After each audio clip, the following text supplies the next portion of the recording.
Hi guys! Welcome back to our channel. Ngayon magluluto tayo ng ampalaya con carne. So, nahiwa ko na yung mga ingredients para sa ampalaya con carne. Tapos ito yung ampalaya. Hi Jermaine! Hi guys daw, ayan. Nagawa mo? Tumitingin ng mga drawing. Tumitingin siya ng drawing.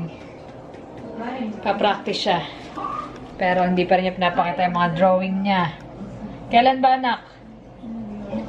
Hindi mo alam. Dapat alam mo. So, ayan guys.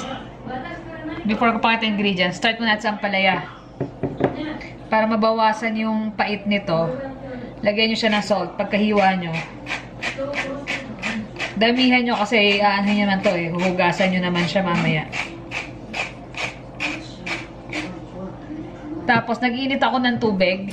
Pero hindi siya sobrang init talaga. As in yung before pa lang siya kumulo. Tsaka siya ibuhos dito. Yan. Para mabawasan yung pait niya. So, mamaya, huhugasan natin to. Hayaan lang muna natin yung ampalaya ng siguro mga 15 to 20 minutes bago tayo mag-start magluto. For now, hayaan lang siya dyan para kumatas yung ano niya, lumabas yung pait. And then, pakita ko sa inyo yung ingredients. So, ito ang kakailangan na natin. Yung ampalaya kanina, ay hiniwa natin, which is mainit pa. Yan. Kailangan natin ng ampalaya. Then, garlic, onion. Ito yung pinagpakuluan ko ng beef. Yan ang gagamitin natin sa baw. Tapos, yung beef, pinalambot ko na siya. Pero guys, kung meron kayong tenderloin, hindi nyo siya kailangan magpalambot. Hiwain nyo lang siya, direkta luto na yun. Ito, meron ako. So, prepare ko na siya kanina, pinalambot ko na para mas madali. Then, kailangan natin ng beef cubes. Then, oyster sauce. Then, Worcestershire. Yan, Worcestershire. So, yan ang magiging. Konting, siguro sa last na lang. Try nyo salt and pepper kung kailangan pa. Adjust na lang. And then, pang-tik pala. Kailangan din natin ng pang-tik ng ano.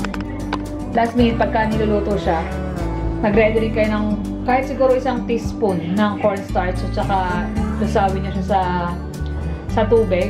Then, last minute, pag alam nyo okay na lahat ng flavor at saka nyo siya i-add. Tapos, unti-unti, half mo nang ilagay niya, wag sobra para hindi siya sobrang lapo. So, antay muna natin yung ampalaya, then start na tayo magluto after na. Ito na nga pala yung ampalaya natin. After yung buhusan ng medyo mainit na tubig at saka salt, i-wash off nyo siya after ng 15-20 minutes. Tapos pagkahugas nyo, pigayin nyo siya para mawala yung excess na tubig, para pati ibang pait mawala rin. Pero kung okay lang sa inyo yung pait ng ampalaya, hindi nyo naman kailangan sobrang tagalan. So start na natin, igisa yung garlic.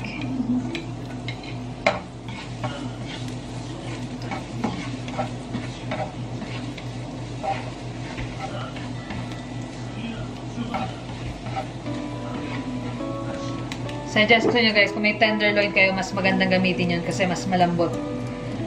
Kasi ito, tagal ko rin pinakuluan 2 hours para lumambot. Or kung may pressure cooker kayo, 30 minutes lang. Okay na.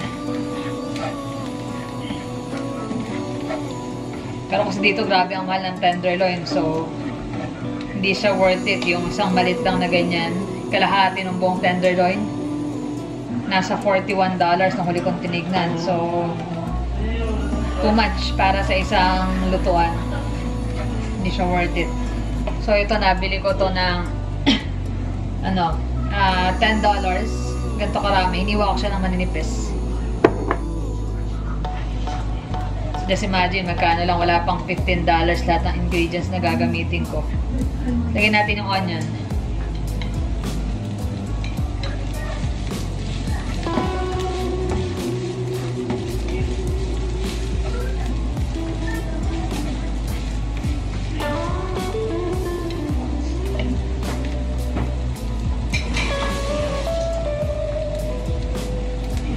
Lalo na grocery ako last time. Grabe ang minahal na ng grocery talaga. Para lalo yung mga meat. Parang almost weekly. Halos tumatas. Kaya minsan pag minakita akong sale, talagang kahit malapit ang grocery, bumibili ko ng extra lalo pagdating sa meat. Kasi pwede mo naman siya i-freezer. Then guys, ilagay na natin ang ampalaya. Pero kung gagamit kayo ng hilaw na karne, ilagay nyo muna yung karne. Pero this time, luto na yung karne at malambot na. So, unahin natin ang palaya.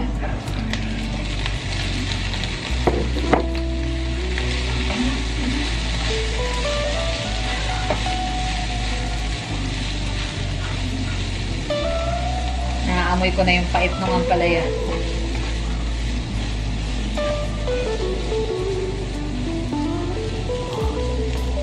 So, wait lang natin until medyo lumambot siya bago natin ilagay yung beef. Ito na, medyo malapit na maluto yung ampalaya natin. Lagyan na natin yung beef.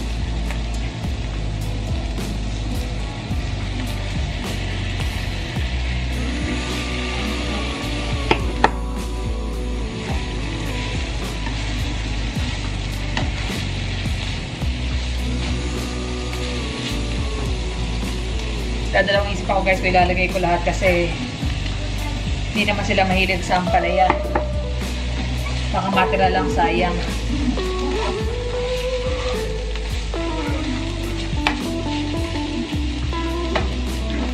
So, lagyan natin ang paminta.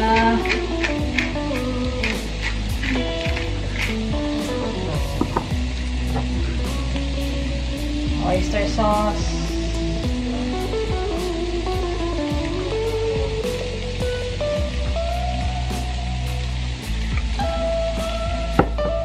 Then yung Worcestershire.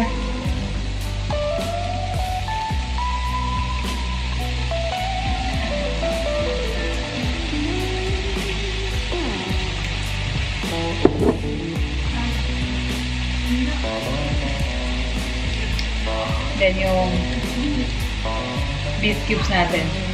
Hindi ko na nilagay lahat. 1/3 lang ang nilagay ko.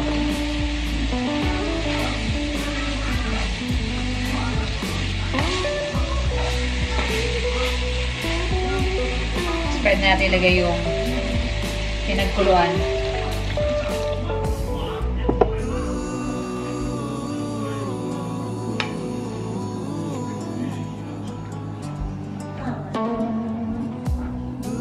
Hayaan muna natin lumasa.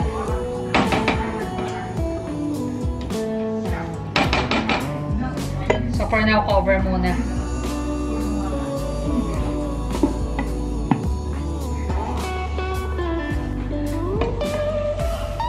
Yan na. Kailangan mo natin tikman. Tama. Medyo maputla siya. So, medyo dagdagan ko siya ng konting toyo.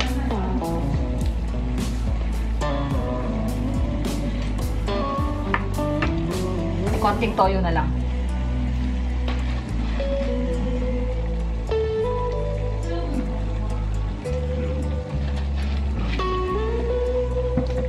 Then, dagdag pa ako ng konting Worcestershire.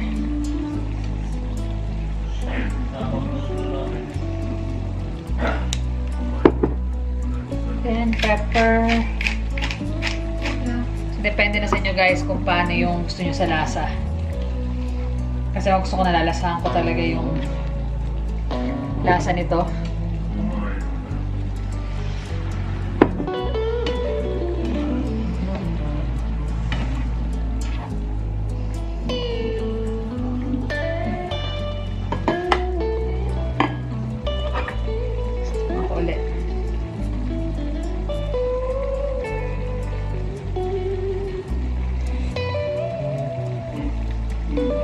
Okay na sa akin yung lasa. Luto na rin siya at the same time. So, lalagyan natin sa ulit itong cornstarch. So, isang na to, isang teaspoon. So, half mo na ilalagay ko. Para hindi siya sobrang thick. Baka mamaya masobrahan.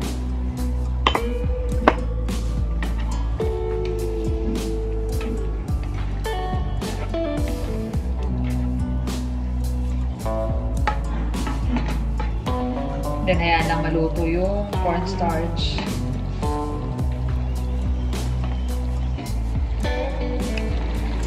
Yan na guys, luto na. Sobrang easy lang, basta naka-ready na yung lahat ng ingredients nyo. Ang dali lang niyang gawin. Ito na guys. Tapos na yung ating palaya con carne.